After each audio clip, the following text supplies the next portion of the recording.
మీ పిల్లల డాక్టర్ కళ డబ్బు వల్ల ఆగిపోవద్దు. కేవలం 18 లక్షల నుంచి ఎంబీబీఎస్ విదేశాల్లో. ప్రస్తుతం మనతో పాటు ప్రముఖ ఆధ్యాత్మికవేత్త, జ్యోతిష్య వాస్తు పండితులు, లలితాదేవి ఉపాసకులు బ్రహ్మశ్రీ నానాజీ పట్నాయక్ గారు ఉన్నారు. గురుగారితో మాట్లాడదాం. నమస్తే గురుగారు. శ్రీమాత్రే నమః. గురుగారు, సింహరాశి వారికి ఆగస్టు నెల ఏ విధంగా ఉండబోతుంది అంటారు? ఎలాంటి జాగ్రత్తలు తీసుకుంటే ఈ నెల అద్భుతంగా ఉంటుందంటారు వీళ్ళకి? సింహము వారికి గనక చూసుకుంటే ప్రస్తుతం కేతు ఉన్నాడు రాశిలో. 12వ భావంలో రవి గురువులు ఉంటూ జీవాత్మ సంయోగం 12లో ఏర్పడింది. రవి 16వ తేదీకి వచ్చి రాశిలోకి వస్తాడు. అండ్ ఏకాదశంలో కుజుడు మారుతున్నాడు 3వ తేదీ నుంచి.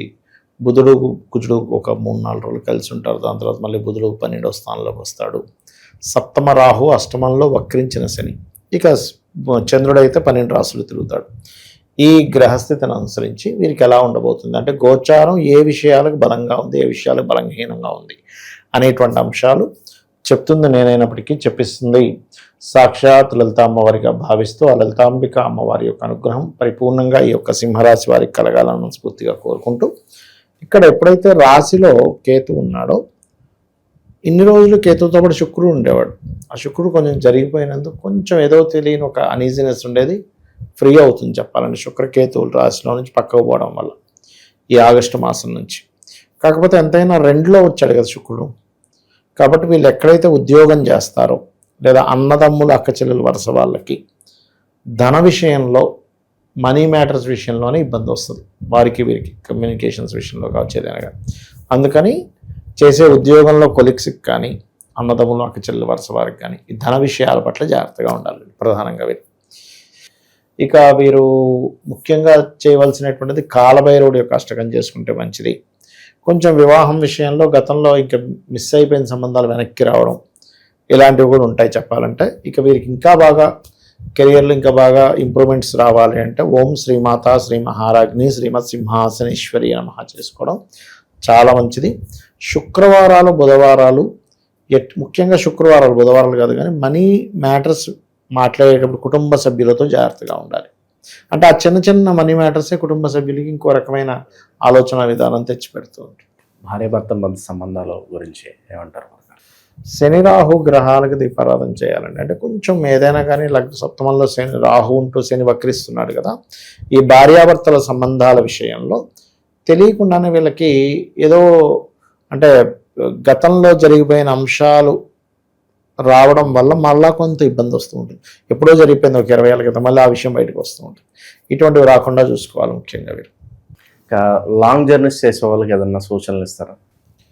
లాంగ్ జర్నీ చేసేవారు ఎక్కువగా బిజినెస్ ట్రిప్స్ ఎక్కువగా వెళ్తారు. లాంగ్ జర్నీ చేసేవాళ్ళు ఇప్పుడుండే గ్రహస్థితి పరంగా చూసుకుంటే కొన్ని అంటే లాంగ్ జర్నీలో ఎక్కడైనా ఒక దగ్గరికి వెళ్ళి కొంత స్ట్రక్ అవడం ఇలాంటివి ఉన్నాయి. కాబట్టి లాంగ్ జర్నీ చేసేవాళ్ళు ఖచ్చితంగా ఏదైనా ఆలయానికి వెళ్ళి అక్కడి నుంచి బయలుదేరడం మంచిది వీరు. అలాగే మరొక విషయం ఏంటంటే, కొంచెం షార్ట్ జర్నీ చేసేటప్పుడు, షార్ట్ జర్నీస్ వెళ్ళేటప్పుడు కొంచెం జాగ్రత్తగా ఉండాలి. అండ్ రవి వీళ్ళకి 16వ తేదీ నుంచి రాశిలోకి వస్తున్నాడు.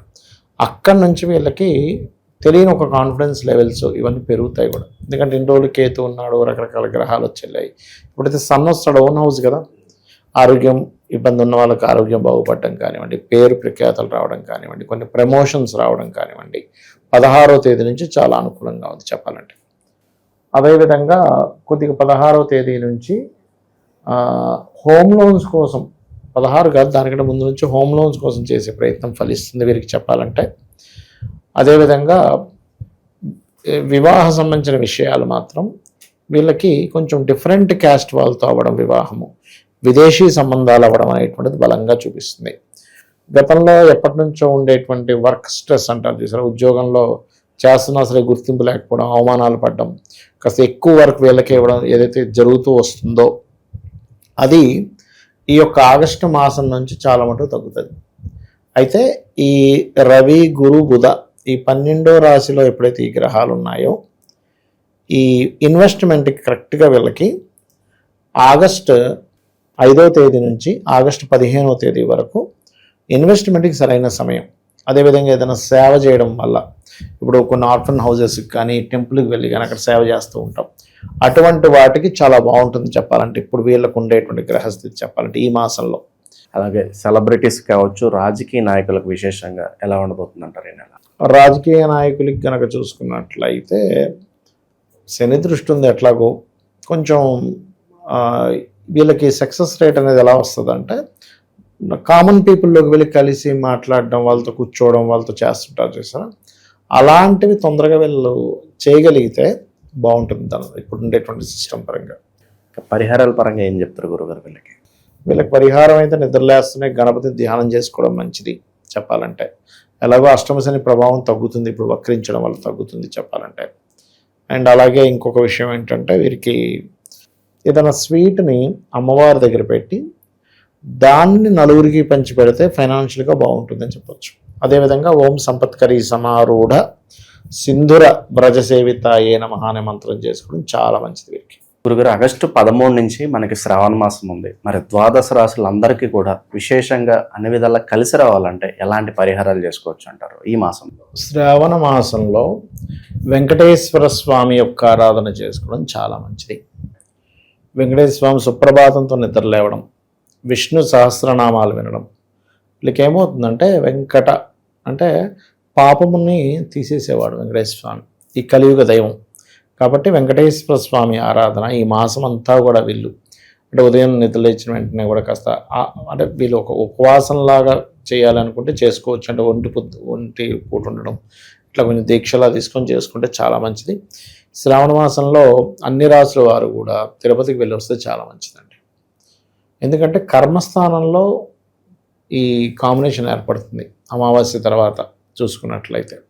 సో ఎప్పుడైతే శ్రవణ నక్షత్ర సంబంధంగా ఉండేదాన్ని పౌర్ణమి వచ్చేదాన్ని శ్రవణ మాసం ఎలా అంటారో, ఈ కర్మకారక రాశిలో శ్రవణ నక్షత్రం ఉంటుంది. ఈ కర్మ మనకు తగ్గాలి అంటే ముందుగా పూర్వజన్మ కర్మ దగ్ధం అవ్వాలి.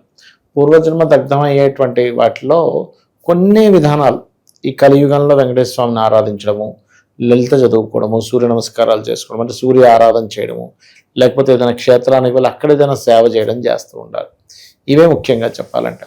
అయితే ఇది కేవలం చాలామంది ఏమనుకుంటారంటే శ్రవణ నక్షత్రం వాళ్ళకి మాత్రమే పనిచేస్తుంది అనుకుంటారు. అలా ఏం లేదు, అందరికీ కూడా ఈ యొక్క ఫలితం అనేటువంటిది వస్తుంది, అందులో ఎటువంటి సందేహం లేదు.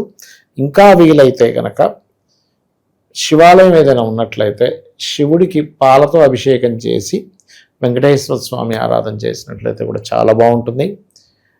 మనకి గోశాలకు వెళ్ళి గోవులకి బెల్లము పదార్థాన్ని తినిపించడము చాలా మంచి ఫలితాలు ఇస్తుంది శ్రావణ మాసంలో. అండ్ అదేవిధంగా మనకి సర్వసాధారణంగా ఏంటంటే తులసి మరియు పుష్పాలతో వెంకటేశ్వర స్వామిని అర్చిస్తే చాలా మంచిది ఈ మాసంలో.